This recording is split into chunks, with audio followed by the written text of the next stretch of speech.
Matrix के बारे में बताया था।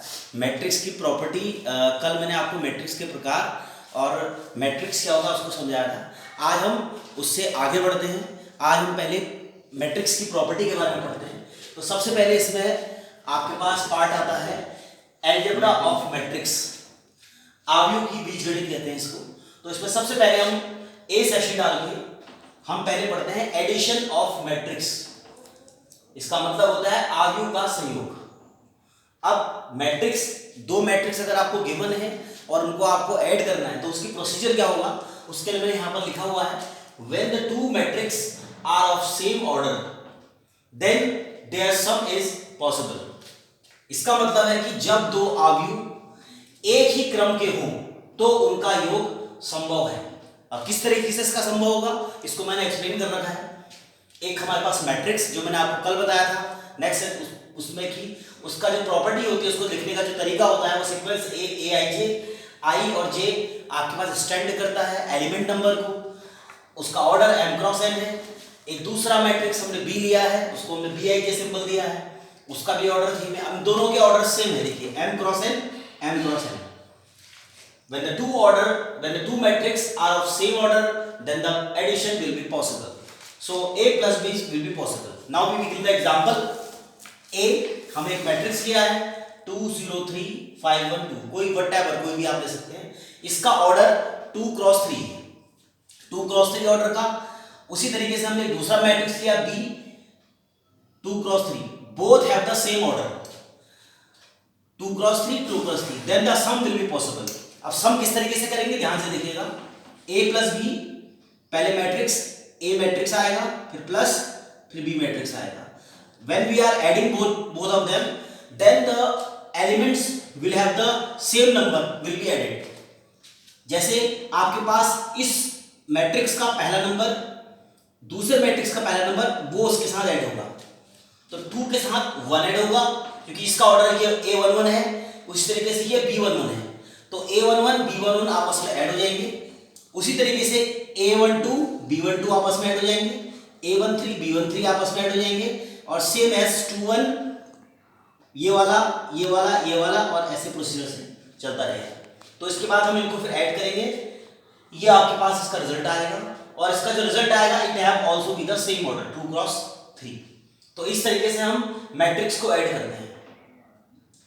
जिस तरीके से मैट्रिक्स का एडिशन होता है just like the same the subsection will be possible.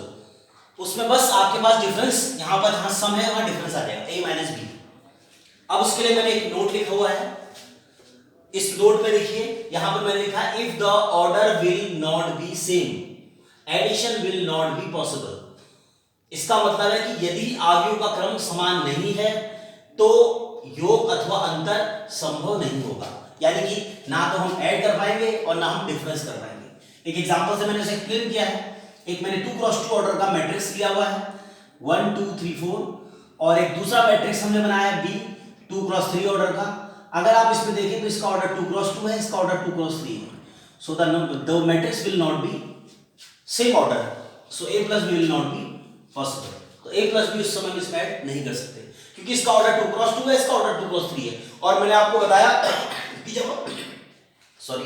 जब हम इसको ऐड करते हैं तो उसके लिए हम जो फर्स्ट नंबर एलिमेंट होगा वो उसके फर्स्ट एलिमेंट के साथ सेकंड एलिमेंट से, लेकिन थर्ड वाला इसमें है ही नहीं, इसलिए इनका ऐड भी पॉसिबल नहीं है और डिफरेंस भी संभव नहीं है। तो ये इसका एडिशन हो गया। अब जब ये एडिशन हम करते हैं, यानी कि जब इनका एडिशन पॉसिबल होता है तो उसमें they have the same property which we are use, property of addition of matrix. इसमें सबसे पहली प्रॉपर्टी आती है commutative law hold. Commutative law hold इसका मतलब होता है क्रम विनिमय नियम। कॉम्यूटेटिव का मतलब आप किसी भी सीक्वेंस को किसी भी ऑर्डर में ऐड करें आंसर सेम आएगा, a plus B B plus ए।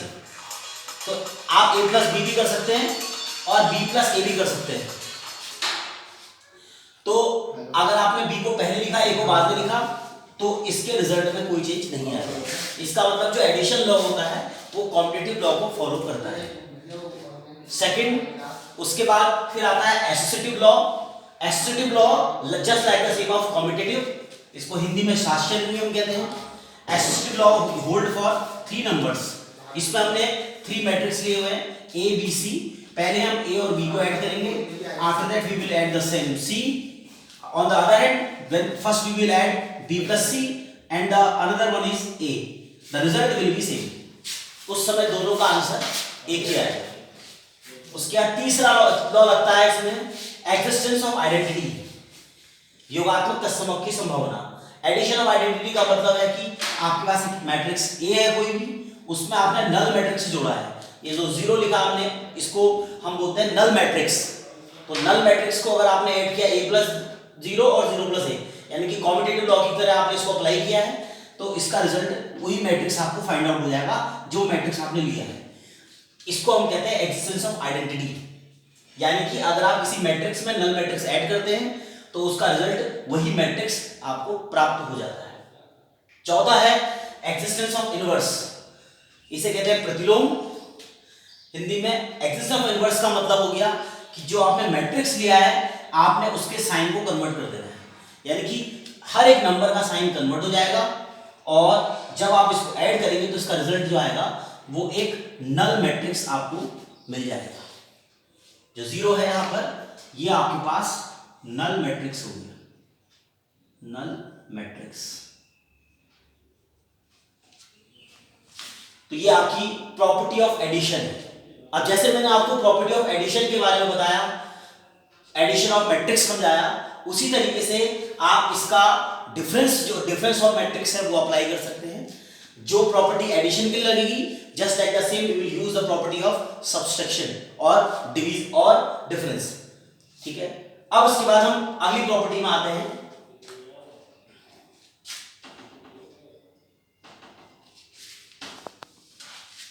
उसे हम कहते हैं आपके पास product of matrix.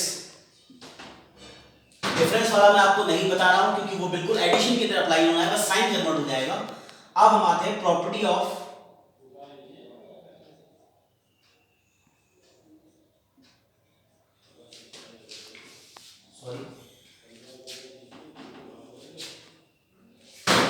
Product of matrix, इसको मैं बी लिख दे रहा हूं। प्रोडक्ट ऑफ मैट्रिक्स, आव्यूह का गुणन। इसको जरा बहुत ध्यान से देखेंगे क्योंकि प्रोडक्ट ऑफ मैट्रिक्स थोड़ा अलग सा प्रॉपर्टी अप्लाई होती है इसमें।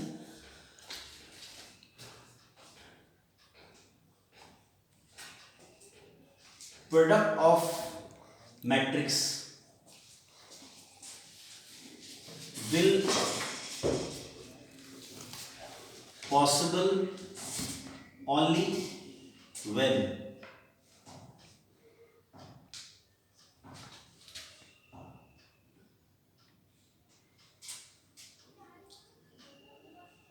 column of first matrix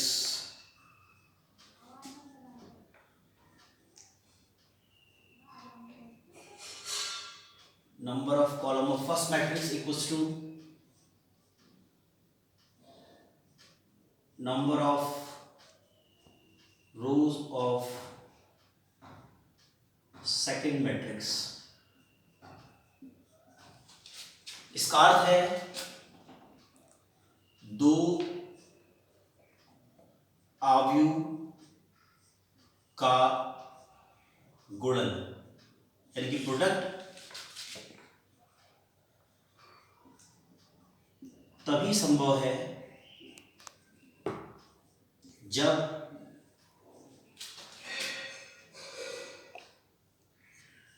पहले आव्यूह के स्तंभ यानी कि कॉलम की संख्या बराबर दूसरे आव्यूह, यानी कि जिसमें हम प्रोडक्ट कर रहे हैं, दूसरे आव्यूह के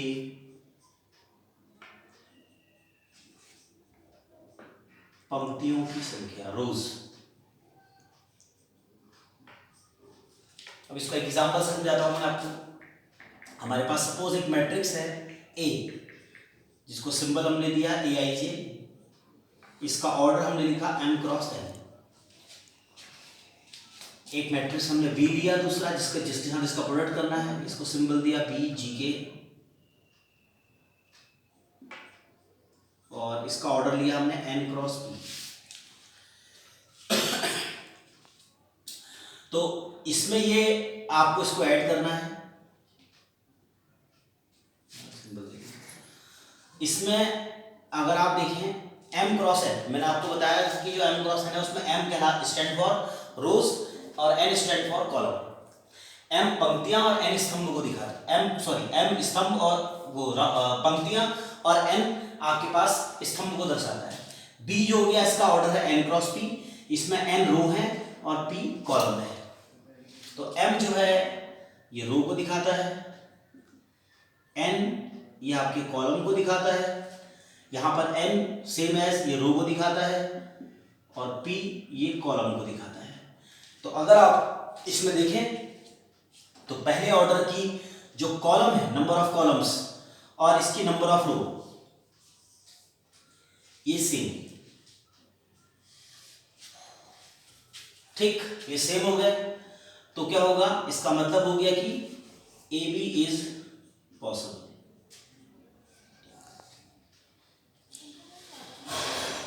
इसका मतलब हो गया कि ए बी संभव है, यानी कि हम इसका प्रोडक्ट निकाल सकते हैं। अब इसको मल्टीप्लाई करते समय, प्रोडक्ट करते समय ये भी ध्यान रखना है कि जिसको हमने पहले लिखना है उसका ऑर्डर भी पहले आएगा। अगर आपको बी ए निकालना है तो फिर ये बी ए पॉसिबल नहीं होगा, क्योंकि अगर बी पहले आ जाता है तो इसका जो कॉलम है और इसकी जो रो है वो इक्वल नहीं है, तो उस केस में आप बी ए पॉसिबल नहीं कर सकते। तो जिसको आपने पहले लिखना है उसका आप ऑर्डर पहले देखेंगे, जिसको बाद में लिखना है उसका बाद में, और इसकी जो कॉलम है और इसका जो रो है वो दोनों बराबर होने जरूरी है। अगर ये बराबर नहीं होंगे तो आप इनका प्रोडक्ट नहीं कर सकते, तो उस समय ए बी पॉसिबल नहीं होगा। तो इस केस में दोनों का सेम है, ये भी एन है ये भी एन है, तो इसलिए A B will be possible. अब हम एक एग्जांपल के थ्रू इसको मल्टीप्लाई करके आपको दिखाते हैं।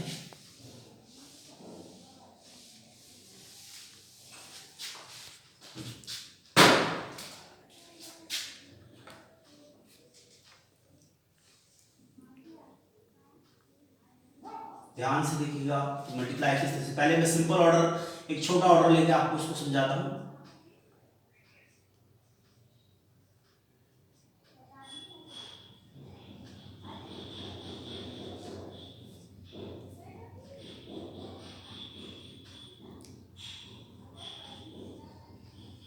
ये मैट्रिक्स ए है हमारे पास, इसका ऑर्डर है 2 क्रॉस 2, और एक मैट्रिक्स हमने बी दिया है, इसका ऑर्डर है 2 क्रॉस 3। अब अगर आप इसमें देखते हैं तो ए मैट्रिक्स की जो कॉलम है और बी मैट्रिक्स की जो रो है ये दोनों इक्वल है। तो अगर आप इसको लिखना चाहें तो आप इस तरह से भी दिखा सकते हैं। ए बी अगर आप चेक करेंगे तो पहले आपने 2 क्रॉस 2 लिखा, फिर आपने 2 क्रॉस 3 लिखा। अब उसमें ये दोनों आपके सेम आने चाहिए, ये हो गए सेम। तो जब ये सेम हो गए तो ए बी पॉसिबल होगा। तो अब हम इसका प्रोडक्ट करेंगे, A B is possible, A B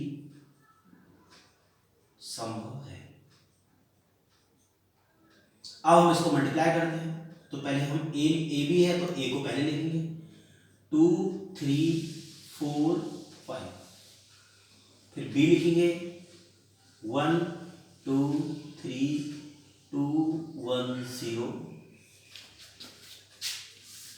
अब जब हम इसमें प्रोडक्ट करते हैं तो इसमें ध्यान रखते हैं, जैसे ये हमारे पास पहली रो है, ये कॉलम है, तो इसमें जब मल्टीप्लाई होता है, जब प्रोडक्ट करते हैं तो हम रो बाय कॉलम करते हैं।